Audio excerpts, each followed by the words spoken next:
Hi, welcome to Sonder Sisterhood. I'm Carrie, and this is a YouTube channel for the single and childless not by choice person.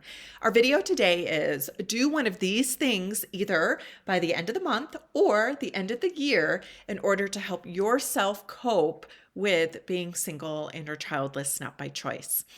The suggestions that I have cover a variety of different time commitments and a variety of different budgets. So, no matter where you're at, there's something for you to be able to choose. The first thing that I would suggest doing is see a therapist. So, if you are experiencing symptoms related to the grief of being childless, not by choice, that are prolonged, do you feel stuck? Do you feel like you're experiencing symptoms of depression, anxiety? Some ways to know that that's happening is it impacting your ability to take care of yourself? Is it impacting your ability to work? Is it impacting your ability to get along with others? Do you find that all your relationships are becoming really conflictual? Do you find yourself missing work a lot, missing deadlines? These are things that may indicate that it's appropriate for you to see a therapist. There are therapists who specialize in being childless, not by choice. They're a little trickier to find just because the directories don't, like Psychology Today, for example, doesn't have that as a specialty option. And there's a variety of different places that you can go to find a therapist that does specialize in this. You could Google Childless Not by Choice and therapist. World Childless Week has a directory. Gateway Women has a directory. You can also reach out to me, and I'm happy to try and help point you in the right direction. If you're feeling like you would need some encouragement, you need somebody to kind of help guide you, mentor you, hold you accountable to some different goals that you want to set for yourself, a coach could be helpful. So, this would mean that you're not experiencing symptoms to the range of a mental health diagnosis, and you feel like having somebody to walk alongside this journey with you would be helpful. Again, in finding a coach, you can put in coach and childless not by choice in Google, or you can look at World Childless Week and Gateway Women directories. You're also happy to reach out to me and I can help steer you in the right direction as well.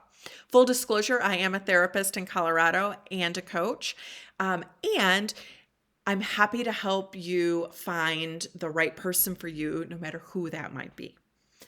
The other thing that could be helpful is to join a group, whether that be a support group or just a kind of virtual group that gets together and everybody happens to be childless, not by choice. Sonder Sisterhood has a non-therapy support group that runs every quarter. Our next one runs October 10th. And the Childless Collective has lots of groups out there as well. These can be really beneficial places just for you to have a space that you're able to share and know that you'll be seen, heard, and understood related to this topic.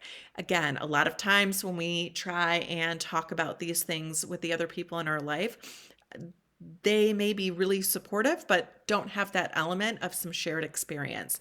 So consider a group. The next thing that I would encourage you to do if you feel like you're needing some help with coping is to journal. And there are lots of different journal prompts out there that you can find. And one of the things to really start off is just journal about what you're experiencing in the moment. Then you can journal about what you hope to experience. You can journal about the grief that you're experiencing. You can journal about the frustration or the anger. One thing that I sometimes suggest, if you're somebody who journals and you feel like it ramps you up or kind of gets you caught in that loop, is to, and this is a tip, you don't have to do this, but to end each journaling with a sentence of compassion or a sentence of hope. So, this is how I'm feeling right now, and I know that I can feel better in the future. This pain won't last forever. I am doing things in order to help myself get through this. I'm not alone in this. These are just some suggestions. Again, it can help just kind of close and kind of put that dot on the I as you're journaling. The last thing that I would encourage you to do is engage with some accounts on social media. On Instagram, there is hashtag Childless Not By Choice. Sandra Sisterhood is also on Instagram. And this can be a place where if you're just starting to grieve this process or really acknowledge that this might be the way things are for you, you can choose to do this by just laying low and sitting back, right? You can do this by observing, even just seeing other people living this life, hearing and seeing what things work for them, getting more exposure to the different events and things that are catered towards you, because it definitely feels like the universe kind of caters toward parenthood. This can be helpful, even if you're not commenting. And as you start to get more comfortable, then you may feel like you want to comment or you want to put your opinions out there. But it's okay to start small and just start following some. So these are some suggestions that I would have. Again, across a variety of budgets, you don't need any money to engage or follow some of these accounts. And as we think about our health, it may make sense to invest money into some of this if you feel like you're getting more stuck and you feel like you need some help or want some help. Lots and lots of people in this situation end up seeing a therapist or a coach, and I know there's some stigma around this, and it can be really beneficial. I found it to be very beneficial for me personally, I will say. So all of these things also require some habit and some consistency. Start somewhere, though. You can start small and build up, just like engaging with the accounts. You can follow one or two. There's multiple accounts and the show notes here for you to look at, and you could start there. Maybe you want to listen to some podcasts, things that are exposing yourself to this, and you can start small. It doesn't take any money, and it doesn't take any exposure if you're not ready to do that. Now, let's say you want to do this, but you're feeling some anxiety around some of this.